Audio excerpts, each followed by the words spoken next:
कन्या रास, मार्च हा संपूर्ण महिना तुमच्यासाठी उत्साहवर्धनाचा आहे, मोठ्या गुंतवणुकीचा आहे. वडिलोपार्जित व्यवसाय मोठे करण्यासाठी तुमच्याकडनं प्रयत्नशील असा करणारा आहे.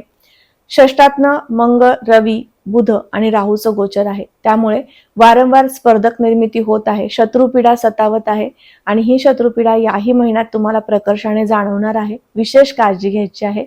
षष्ठ स्थानामध्ये जेव्हा राहूचं गोचर येतं, मंगळाचं गोचर येतं, त्यावेळेस तुम्हाला पाय पावलं यामध्ये थकवा विशेष जाणवत असतो.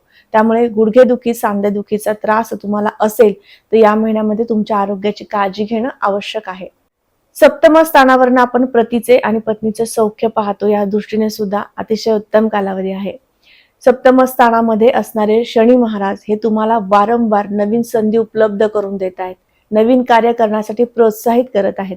त्या गोष्टीचा लाभ तुम्हाला घ्यायचा आहे. या महिन्यामध्ये कार्याचं नियोजन करता आलं तर तुम्ही ते कार्य सिद्ध करून दाखवू शकता, अशी जिद्दी आणि महत्वाकांक्षी तुमची कन्या रास आहे. तुम्हाला उत्साहवर्धनासाठी श्रेष्ठ महिना म्हणता येईल. दशम स्थानातनं गुरूंचं गोचर आहे. दशमातनं मार्गी अवस्थेमध्ये गुरु गोचर करतायत. विशिष्ट संधी आणून देतील व्यापारासाठी.